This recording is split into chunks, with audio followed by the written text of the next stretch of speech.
যাদের শান্তি দরকার তারা নামাজ পড়বেন, যাদের ইজ্জত দরকার তারা নামাজ পড়বেন, যাদের দিলের মধ্যে একটু প্রশান্তি দরকার তারা নামাজ পড়বেন, যারা রিজিকে বরকত চান তারা নামাজ পড়বেন, যারা ধৈর্যের লেভেল বাড়াতে চান তারা নামাজ পড়বেন, যারা শুকরের মধ্যে একটু উন্নতি করতে চান তারা নামাজ পড়বেন, যারা ব্রেইনের মধ্যে শান্তি চান তারা নামাজ পড়বেন, যারা শরীরের অলৌকিক ব্যায়াম চান তারা নামাজ পড়বেন, যারা রবের রহমতের চাদরের নিচে থাকতে চান তারা নামাজ পড়বেন, যারা জান্নাতে নিজের ঘর হওয়া স্বপ্ন দেখছি আমরা যেন নামাজ পড়ি।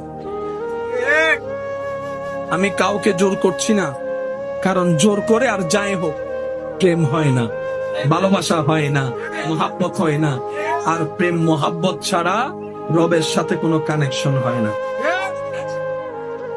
ভয়ে নামাজি আলাদা, প্রেমে নামাজি আলাদা। কত সময় তো টিচারের মায়ের ভয়ে নামাজ পড়ছে, মা বাবার বকার ভয়ে নামাজ পড়ছে, ওই নামাজি আলাদা।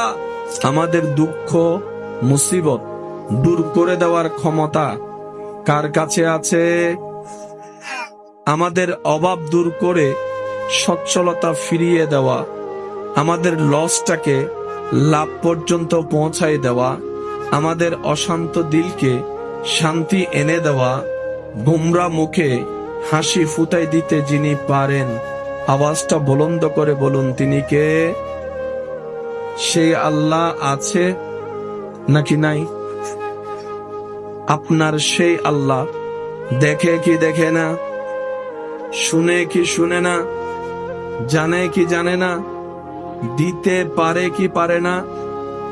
এই বিশ্বাস, এতটুক বিশ্বাস দিলের গভীর থেকে যার থাকবে রবের প্রতি, হয় না আরো এই এতটুক বিশ্বাস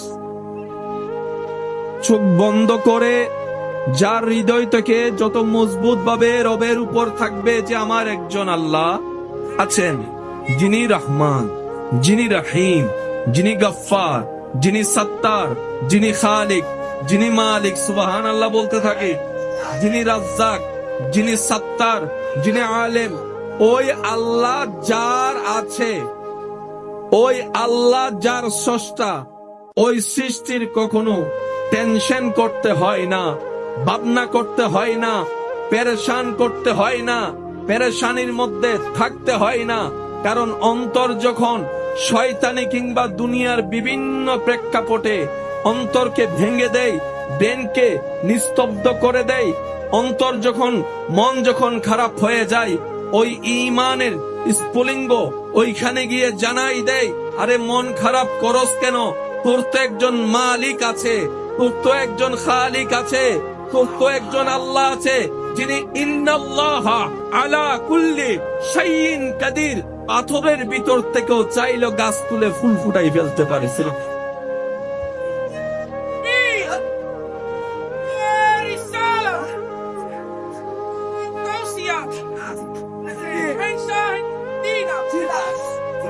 আওয়াজ দিয়ে বলুন, ওই রকম একজন আল্লাহ স্রষ্টা কি আমার, আপনার, আমাদের আছে? ফুল ভলিউমে বলেন আছে, এখনো আছে, ভবিষ্যতেও থাকবে, যে কোনো সময় দিতে পারে।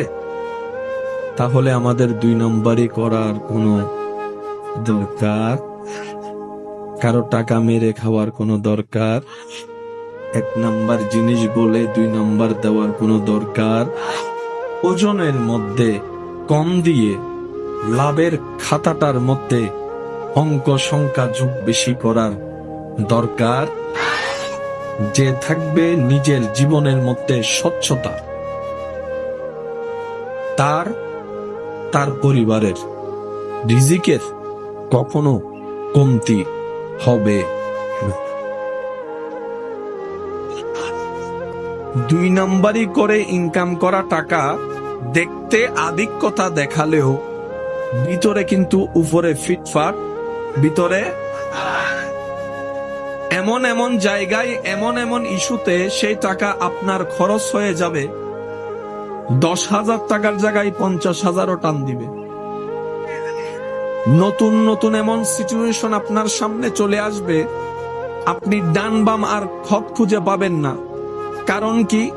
টাকা এসেছে, বরকত উঠে গিয়েছে, ঘর হয়েছে, রহমত উঠে গিয়েছে। মুসলমানরা বলে, আমার সেই দুনিয়ার সুখে দেখা অট্টালিকার দরকার নাই, সেই না দেখা অদৃশ্য রহমতের দরকার, অদৃশ্য বরকতের দরকার। কারণ আমার রব যখন বরকত দেয়, এখানে অনেক মানুষ আমার সাথে সাক্ষী দিয়ে একমত হবে, অনেক সময় খাবার আয়োজন করে 10 জনের, 30 জন খাবার পরও কিছু খাবার বাকি থেকে যাই, বরকত হয়ে বলে সুবহানাল্লাহ। এই সিচুয়েশন দেখেছেন এরকম অনেক মানুষ এখানেও। একটু স্বীকারোক্তি দেন না ভাই, সাক্ষী আছে না নাই? তখন আমরা সবাই বলি বরকত হয়েছে। 5 জনের খাবার 10 জনে খেয়েছে, তারপরও থেকে গিয়েছে, বরকত হয়েছে, বরকত হয়েছে। আমাদের সাথে তো বরকতের সম্পর্ক, আমাদের সাথে তো রহমতের সম্পর্ক। আমরা কেন অন্যায় ভাবে 2 নাম্বারই তো যাওয়ার দরকার নেই। আমাদের যদি মাথার উপর ছায়া না থাকতো, বেওয়ারিশ হতাম, তাহলে আমরা 2 নাম্বারই করাটা মানা যেত। কিন্তু আমরা তো এমন সৌভাগ্যবান বান্দা হিসাবে আল্লাহ পেয়েছি, উম্মত হিসেবে নবী রাহমাতুল লিল আলামিনকে পেয়েছি। আমরা পিছনে যাওয়ার 2 নাম্বারই করার কোনো আসলে দরকার? আমাদের দরকার কি? 1 নাম্বার, মনোযোগ কি আছে সবার? যারা জীবন সুন্দর করতে চান, এখানে যারা শান্তি পেতে চান, তারা একটু মনোযোগ দিয়ে শুনবেন। আমাদের 1 নাম্বার দরকার, চোখ বন্ধ করে সর্ববিষয়ে রবের উপর বিশ্বাস, তাওয়াক্কুল শক্ত রাখা। 2 নাম্বার, বুঝি না বুঝি, পক্ষে বিপক্ষে, পছন্দ অপছন্দ, যেমনই হোক আলহামদুলিল্লাহ বলে শুকরিয়া করা। 3 নাম্বার, মনোযোগ আছে আপনাদের? 3 নাম্বার, সর্ববিষয়ে মেজাজ যেখানে গরম হয়, মন যেখানে ক্ষুণ্ণ হয়, এই সমস্ত বিষয়ে, টেনশনের বিষয়ে সর্বোচ্চ ধৈর্য ধরে রবের হুকুমের অপেক্ষা করা। 4 নম্বর, যখনই সুযোগ পাই রবের কাছে ইস্তেগফার করা। আল্লাহ মাফ করো, আল্লাহ মাফ করো, আল্লাহ মাফ করো। 5 নম্বর, প্রাণ মন উজাড় করে আল্লাহর হাবিবের উপর করুন। এই 5টা কাজের সাথে যদি আমরা এখান থেকে বন্ধুত্ব করতে পারি, আপনার জীবন চলার পথে যদি বিশাল পাহাড়ও আপনার রাস্তার বন্ধকতা তৈরি করে, আপনি চিন্তা করার আগেই, কল্পনা করার আগেই আপনার রব সেই পাহাড়ের ভিতর থেকে আপনার জন্য রাস্তা তৈরি করে দিবেন। সুবহানাল্লাহ। আমরা পাই না কেন? ব্যর্থতা আমাদের। আমরা পাই না কেন? চাইতে জানি না বলে। আমরা পাই না কেন?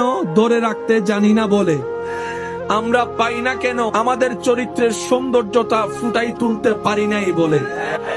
নবী রাহমাতুল লিল আলামিনের উম্মত, এই সৃষ্টিতে আসমানের নিচে জমিনের উপরে সেই জাতি, যেই জাতির সম্পর্কে স্বয়ং রব্বুল আলামিন কুনতুম খায়রা উম্মত বলে অ্যালাউন্স করে দিয়েছেন।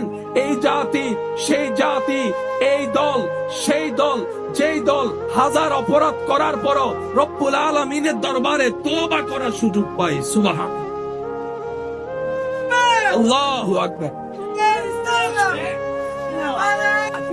ইমানদার ভাইয়ের আওয়াজ দিয়ে বলুন, আল্লাহ আমাদের প্রতি যে পরিমাণ দয়াবান, অন্য কারো প্রতি এত দয়া কখনো দেখায়। মনোযোগ আছে সবার আপনাদের? জান্নাতে যেতে গেলে নেক আমলের দরকার, কম না বেশি? তো বেশি নেক আমল করতে গেলে বেশি হায়াতেরও দরকার। আমাদের হায়াত একটা সময় তো মানুষ মারা যাওয়ার আগে অন্তত দাঁত ফললে মানুষ বুঝতো টাইম শেষ। দাড়ি টাড়ি পাকলে, দাঁত পড়ে গেলে তো বুঝতো যে আমার টাইম। এখন তো দাঁত শক্ত থাকতে থাকতে চলে যাচ্ছে না অনেকে, অনেক যুবক চলে যাচ্ছে। ইদানিং কালে বয়স্কর চাইতে বেশি ইয়ংরাই দাঁত পড়ার আগেই চলে যাচ্ছে, দাড়ি সাদা হওয়ার আগেই চলে যাচ্ছে।